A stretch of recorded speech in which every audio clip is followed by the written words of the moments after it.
السلام علیکم ورحمۃ اللہ وبرکاتہ۔ الحمد للہ رب العالمین والعاقبۃ للمتقین والصلاۃ والسلام علی رسولہ الکریم۔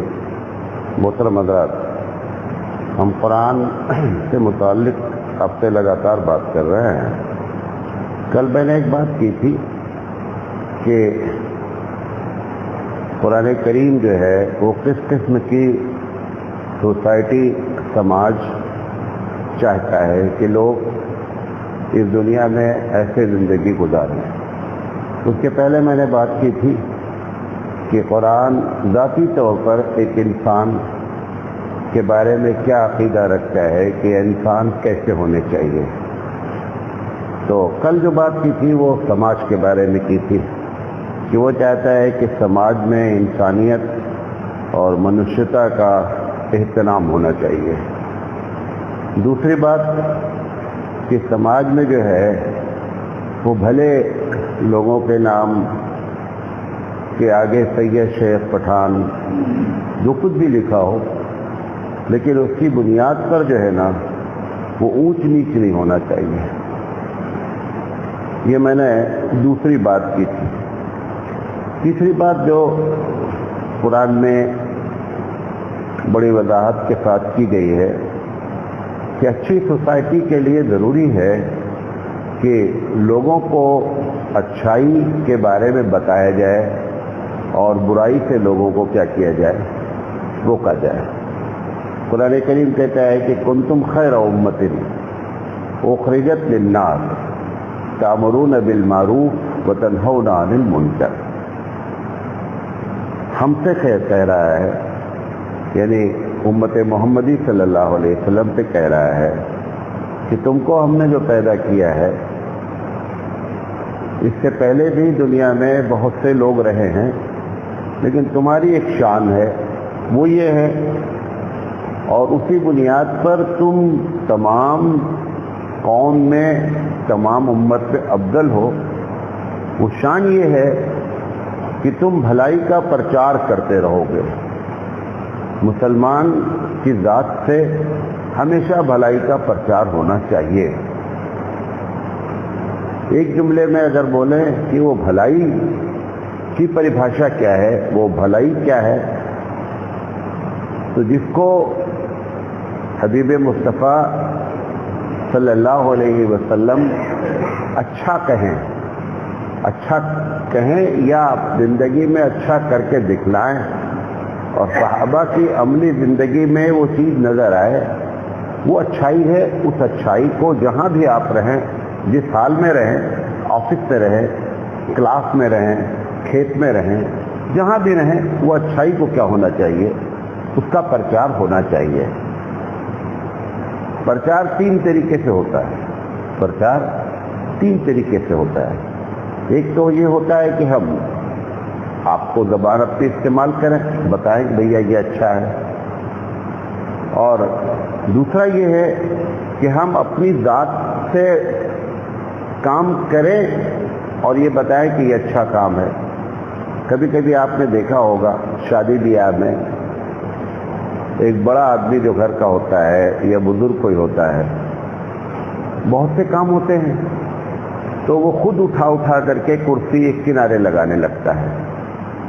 وہ بتانا چاہتا ہے کہ لوگوں کرسی اکٹھا کرو، تو جو گھر کے نوجوان لوگ ہوتے ہیں یا گاؤں کے، وہ کہتے ہیں بھیا آپ بیٹھو، اور وہ سارے نوجوان 5 منٹ میں کرسی اٹھا کر کے لپیٹ کے رکھ دیتے ہیں۔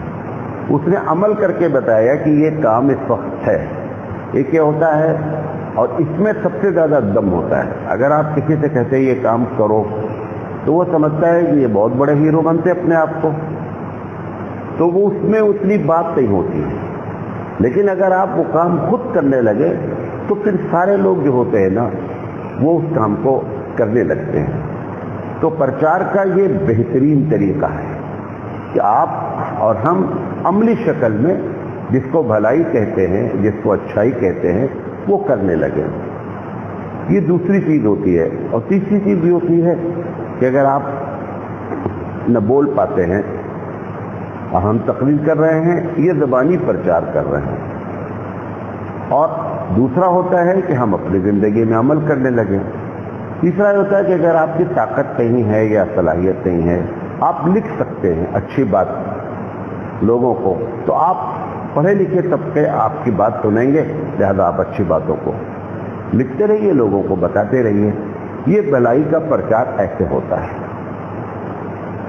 پھر دوسرا جملہ اس سے کہتا ہے کہ بھلائی آپ کتنی بھی کرتے رہیں، لیکن اگر آپ برائی کو روکیں گے نہیں تو بھلائی اپنا نتیجہ برآمد نہیں کر پائے گی. مثال کے طور پر ہم لوگ کسان ہیں، ہم دھان کی کھیتی کرتے ہیں. جتنا پانی دھان لیتا ہے، اور دھان میں پیداوار کی جو بات ہے، پانی کے ساتھ ساتھ تو دھان کے کھیت میں دھان کے پودے کے ساتھ گھاس کا نکلنا بھی ضروری ہے. اب گھاس بھی پیدا ہو رہی ہے، دھان بھی لگا ہوا ہے. اب آپ نے یہ طے کیا کہ نہیں، ہم پانی دے رہے ہیں موقع موقع سے، کھاد دے رہے ہیں موقع موقع سے، دھان اوپر چلا جائے گا اور گھاس نیچے دب جائے گی. ایسا کبھی نہیں ہوگا. آپ اگر چاہ رہے ہیں کہ دھان کی پیداوار ہو تو آپ بھلے پانی کم کر دیں، تھوڑا سے کھاد بھی کم کر دیں، لیکن پہلے اس کھڑ کو، اس گھاس کو کیا کر دیں، نکال دیں، کیونکہ وہ دھان کے ساتھ برائی ہے. یہ ایک بہت بڑی پرابلم ہے کہ ہم یہ سمجھتے ہیں کہ بھلائی خود بخود پنپ جائے گی، بھلے ہم برائی کی روک تھام کریں یا نہ کریں. ایسا نہیں ہوتا ہے. برائی کو روکنا پڑتا ہے، تب برائی جا کر کے رکتی ہے. جیسے ایک اور بات کرتے ہیں، ہم کو نزلہ ہے، نزلہ ہوا اس لیے ہے کہ ہم نے ٹھنڈا استعمال کر لیا، آئس کریم کھا لیا، کچھ بھی کر لیا. ڈاکٹر کے پاس جا کر کے کہتے ہیں ڈاکٹر صاحب ٹھنڈک لگ گئی ہے، نزلہ ہو گیا ہے، وہ دوا دے دیتا ہے. ہم دوا کھاتے رہیں اور آئس کریم بھی کھاتے رہیں تو یہ بہت لمبا چلے گا آپ کا نزلہ، اور ختم نہیں ہو پائے گا. آپ وہ پہلے بولتا ہے کہ بھیا ٹھنڈی چیز کیا کر دو، آپ بند کر دو، تو خود بخود نزلے پر ہماری دوا کام کر جائے گی. حتیٰ کہ یہ بھی ممکن ہے کہ ہم ٹھنڈا کھانا بند کر دیں اور دوا بھی نہ کریں تو بھی نزلہ بند ہو جائے. لیکن ہم کیا کہہ رہے ہیں کہ ہمارا شوق ہے، ہم وہ ٹھنڈا نہیں چھوڑیں گے اور امید لگائے بیٹھے ہیں کہ نزلہ ٹھیک ہو جائے گا. یہ بہت کم چانسز ہیں. اسی لیے قرآن کریم میں کہیں بھی، پورے قرآن میں یہ بات جو ہم نے بتائی آپ کو کہ اس کا مقصد ہے کہ سوسائٹی میں بھلائی کا پرچار ہو، برائی سے روکا جائے، کبھی قرآن کریم نے ایک جملہ نہیں کہا کہ لوگوں بھلائی کا پرچار کرو اور آیت ختم ہو جائے.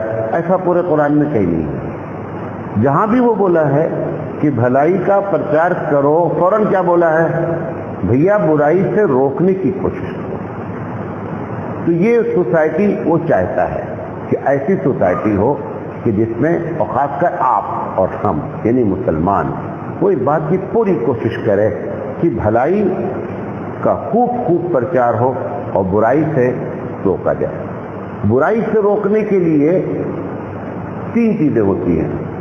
یا تو ہم زبان سے کہہ دیں کہ بھیا یہ غلط ہے، اور زبان سے پہلے اگر ہم طاقت رکھتے ہیں، مثال کے طور پر آپ کو معلوم ہوا ایک گاؤں کا پردھان ہے، ایک گاؤں کا ذمہ دار ہے، دیکھ رہا ہے کہ ایک گھر میں ایک لڑکی رہتی ہے اور یہاں پہ بیٹھکا ہو رہا ہے اور غلط ہو رہا ہے. وہ جانتا ہے میں اگر چاہوں تو جا کر کے ان کا ہاتھ پکڑوں کہ کل سے یہاں نظر نہیں آنا. اگر وہ جانتا ہے کہ میری اتنی طاقت ہے تو لازم ہے کہ وہ اپنے گاؤں میں اس قسم کی چیزوں کو کنٹرول کرے. اللہ کے رسول صلی اللہ علیہ وسلم نے فرمایا کہ من رأى منکم منکرا فلیغیر بیدہ، کہ جو آدمی منکر دیکھے اس کو چاہیے کہ طاقت سے روک دے. 2 آدمی طاقت استعمال کریں گے. کون؟ اسلامی حکومت کا حاکم. وہ اس کے پاس کوئی عذر نہیں ہے، نہیں صاحب ہماری سرکار ایسی ہے، لوگ کوئی عذر نہیں ہے. لازم ہے کہ وہ اپنی طاقت، فوج، سپاہی، جو کچھ بھی استعمال کر سکتا ہے استعمال کر کے برائی کو روکنے کی کوشش کریں. دوسرا، گھر کا بڑا. ہم گھر کے بڑے ہیں ہماری بیٹی، ہماری بہن، ہمارے بچے نماز نہیں پڑھ رہے ہیں، جو بھی برائی ہے لازم ہے کہ ہم اس کو طاقت سے روکیں. یہ پہلا اسٹیپ ہوتا ہے طاقت سے روکنے کا. دوسرا ہوتا ہے کہ اگر اتنی ہمت نہیں ہے تمہارے اندر کہ طاقت کا استعمال کرو، تو حبیب مصطفیٰ نے فرمایا کہ پھر زبان سے بول کہ بھیا یہ نہیں کرو، غلط کام ہے، اللہ ناراض ہوتا ہے، رسول کی مخالفت ہے. جو بھی آپ سمجھا سکتے ہیں اس کو سمجھائیں، اپنی زبان کا استعمال کریں. تیسری چیز کہ اگر ایسے حالات پیدا ہو گئے ہیں کہ نہ تو طاقت کا آپ استعمال کر سکتے ہیں اور نہ زبان سے بولنے کی ہمت رکھتے ہیں، تو یہ مان لیا جائے، دل سے یہ بات جانی جائے کہ یہ جو کچھ ہو رہا ہے یہ اچھا نہیں ہو رہا ہے. یہ تو بہت آسان ہے تیسرا والا ہے. لیکن اس تیسرے والے میں عملی شکل میں، مثال کے طور پر ایک آدمی آپ کو بارات بلاتا ہے گاؤں کا، آپ دیکھ رہے ہیں کہ اس کی بارات میں ڈی جے آیا ہوا ہے، ناچ گانا بھی ہوگا، بارات میں آتش بازی بھی ہوگی، یعنی سب چیز اسلام کے خلاف ہوگا، اور آپ بولنے کی طاقت بھی نہیں رکھ رہے ہیں، پاور سے منع بھی نہیں کر سکتے ہیں. دل سے برا جاننے کا مطلب یہ ہے کہ یہ طے کر لیں کہ ہم اس کی بارات میں جائیں گے نہیں چاہے کچھ ہو جائے. یہ ہمارے رسول کی مخالفت کرتا ہے، لہذا ہم کو اس سے اندر سے چڑ ہے، نفرت ہے. لیکن اگر آپ یہ غلط کام ہے، نہیں ہونا چاہیے، لیکن یار برادرانہ کرنا پڑتا ہے، تو اس کا مطلب برادرانہ ہمارے حبیب مصطفیٰ کی بات سے اوپر ہے. یہ برادرانہ چھوڑنا پڑے گا. ایک آدمی کہتا ہے کہ بھیا ہمارے ابا مر گئے ہیں اور آج ہم 40واں کر رہے ہیں. ٹھیک ہے، 40واں کا طریقہ کیا ہونا چاہیے تھا کہ جو ابا کے لیے آپ پیسہ خرچہ کر رہے ہیں وہ پیسہ کسی غریب کو کپڑا پہنا دیتے، کسی غریب کو کھانا کھلا دیتے، کسی یتیم خانے میں لے جا کے دے دیتے. تو صحیح جگہ. ابا ہمارے مرے ہیں، ہم کو غم بھی ہے اور خوشی میں گھر پہ دیگ بھی چڑھی ہوئی ہے. آپ بول دیں کہ میں ایسا کھانا کھاتا ہی نہیں. کیا ہوگا؟ وہ ناراض ہوں گے نا. جب منکر پر بات آئے گی تو ایک آدمی ناراض ہوگا، تبھی اللہ خوش ہوتا ہے کہ اس نے ہماری وجہ سے دشمنی مول لی ہے. ہم تو ہمیشہ دشمنی کس کے لیے مول لیتے ہیں؟ اپنی ذات کے لیے. ہماری لڑائی پڑوسی سے کیوں ہے؟ ہماری ذات کے لیے. ہماری لڑائی کبھی اللہ کے لیے بھی ہونی چاہیے کہ ہمارے اللہ کے خلاف کر رہا ہے، ہمارے رسول کی سنت کے خلاف جا رہا ہے، میں نہیں جاؤں گا اس کے، میں نہیں جاؤں گا. یہ اندر سے اگر برا مانتے ہیں تو عملی شکل میں یہ بات ہونی چاہیے. تو اس طرح سوسائٹی میں اللہ تعالیٰ چاہتا ہے کہ اس سوسائٹی میں بھلائی کا پرچار ہو اور برائی سے روکا جائے. یہ ایک بات ہے. دوسری چیز، وہ چاہتا ہے قرآن مجید، ہم ہر بات پر جو بول رہے ہیں ایک آیت بھی اس کی پیش کر رہے ہیں. وہ چاہتا ہے کہ یہاں پہ جتنا کام بھی کیا جائے، جو بھی کام آپ کریں وہ بطور عبادت کے کریں. قرآن کریم کہتا ہے کہ وما خلقت الجن والانس الا لیعبدون، کہ میں نے تم کو، انسانوں اور جنوں، تم کو میں نے دونوں کو پیدا کیا ہے. پیدا کرنے کا مقصد ہمارا یہ ہے کہ تم اس کی عبادت کرو. ہم جب عبادت کا لفظ آتا ہے تو ہم اردو والے لوگ ہیں تو ہم یہ سمجھتے ہیں کہ عبادت کا مطلب یہ ہے کہ ہم تسبیح پڑھیں، وظیفہ پڑھیں، قرآن پڑھیں، نماز پڑھیں، روزہ رکھیں. یہ تو عبادت کی ٹاپ کیٹیگری ہے، یہ بھی عبادت. لیکن یہی عبادت ہے یہ نہیں ہے، یہ بھی عبادت ہے. بات فرق سمجھ لیں، یہ بھی عبادت ہے، یہی عبادت ہے یہ نہیں ہے. حبیب مصطفیٰ صلی اللہ علیہ وسلم نے ایک مرتبہ فرمایا، دیکھیے آپ نے عبادت کو کہاں سے اٹھایا. فرمایا کہ وہ یہ آدمی جب اپنی بیوی کو ایک لقمہ پیار سے کھلاتا ہے تو یہ بھی عبادت ہے. تو صحابی نے کہا رسول اس میں کیا عبادت کی بات ہے؟ یہ اپنے پیار میں، اپنی خواہش میں اس نے اس کو کھانا کھلایا ہے، تو اس میں عبادت کیا ہے؟ حبیب مصطفیٰ صلی اللہ علیہ وسلم نے فرمایا کہ یہ بتاؤ کہ اگر وہ یہ لقمہ کسی غیر محرم عورت کو کھلاتا پیار میں تو گناہ ہوتا کہ نہیں ہوتا؟ انہوں نے کہا ہاں ہوتا. انہوں نے کہا اگر صحیح جگہ کھلایا ہے تو ثواب ہونا چاہیے کہ نہیں ہونا چاہیے؟ لاجک پیش کیا، ترک پیش کیا کہ اگر کوئی کام غلط جگہ کیا گیا تو گناہ ہو گیا، اگر صحیح جگہ کیا گیا تو کیا ہونا چاہیے؟ ثواب ہونا چاہیے. تو عبادت کا مفہوم، یہ تو پوری دنیا اس بات پر آج بھی اشش کرتی ہے. یہ ایک بات ہے کہ ہم اشش نہیں کرتے ہیں، لیکن دنیا کا ایک بہت بڑا پڑھا لکھا طبقہ کہ محمد صلی اللہ علیہ وسلم ایک ایسی پرسنالٹی ہے، ایک ایسی شخصیت ہے کہ جس نے عبادت کے معنی اور مفہوم کو ثریا پر پہنچا دیا، اتنا بلند کر دیا. ہم تو عبادت یہی سمجھتے تھے کہ جب مسجد میں پہنچ جایا جائے، جیسے میں نے بتایا.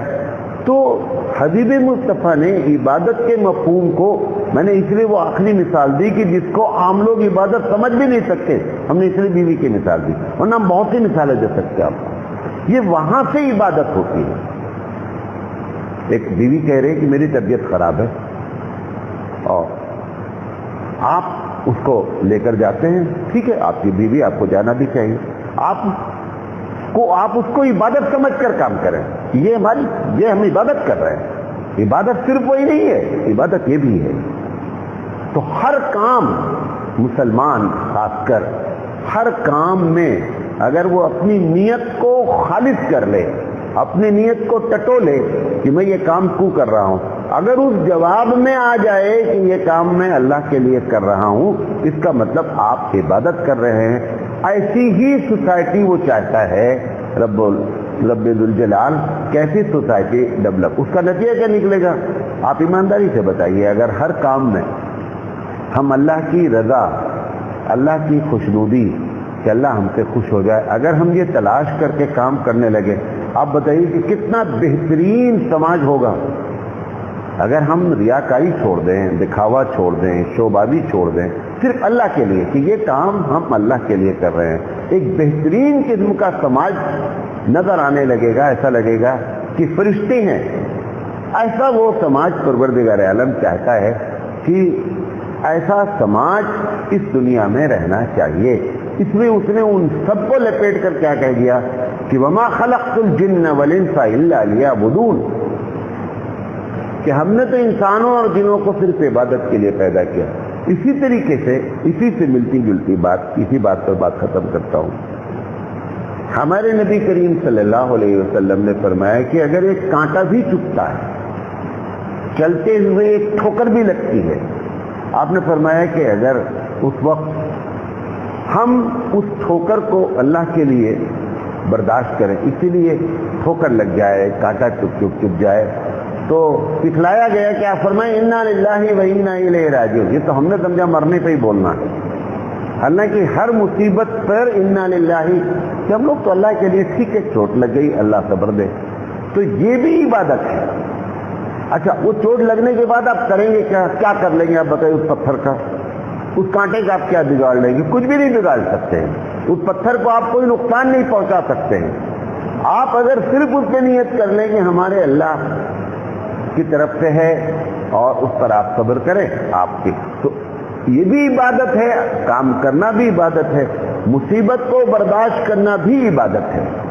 تو یہ اس قسم کا سماج جب ڈیولپ ہوتا ہے، تب یہ سارا ایسا نہیں ہے کہ آپ یہ سوچیں کہ یہ مولانا صاحب جو ہے وہ ایک نظریاتی بات کر رہے ہیں، بہت ایسا نہیں. یہ صحابہ کی زندگی، اس کے بعد تابعی کی زندگی، تبع تابعی کی زندگی ایسی گزری ہے، اور ایسے ہزاروں لوگ ہیں.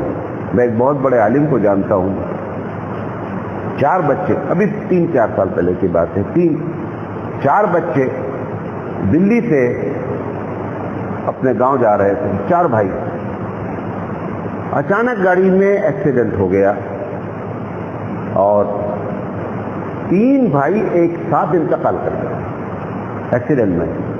جب مولانا کو اطلاع ملی تو مولانا نے کہا کہ اللہ تعالیٰ کا شکر ہے کہ اس سے ایک کو بچا دیا ہے، ایک کو اس کو بھی مار دیتا تو کیا کر لیتے مولانا صاحب؟ تو بھی کچھ نہیں کر سکتے. تو ان کو 3 کا جو غم ہے وہ غم سے زیادہ اس بات کا رب کا شکر ہے کہ آپ نے ایک کو بچا دیا. یہ مصیبت سب پر آتی ہے، الگ الگ طریقے سے آتی ہے. کبھی پیسے کی آتی ہے، کبھی بیماری کی آتی ہے، مختلف قسم سے آتی ہے. تو جب بندہ اس کو برداشت کرتا ہے تو وہ بھی کیا ہوتی ہے؟ عبادت ہوتی ہے. تو عبادت کا دونوں پہلو ہے کہ ہم ہر کام اللہ کی رضا کے لیے کریں اور ہر مصیبت کو اللہ کی رضا کے لیے کیا کریں؟ برداشت کریں. یہ سب صحابہ کی زندگی میں تابعین 300 ساڑھے 300 سال تک ہم نے ایسے معاشرے کو دنیا کے سامنے پیش کیا ہے. لہذا اگر یہ بات کی جائے تو ایک اچھا سماج جو ہے وہ ہمارے سامنے آ سکتا ہے. انشاءاللہ زندگی رہی تو آگے بات کریں گے. ابھی 1-2 باتیں اور ہیں سماج کے بارے میں کہ سماج کیسا ہونا چاہیے. اللہ تعالیٰ ہمیں کہنے سے زیادہ عمل کرنے کی توفیق عطا فرمائے. باخر دعوانا الحمدللہ رب العالمین.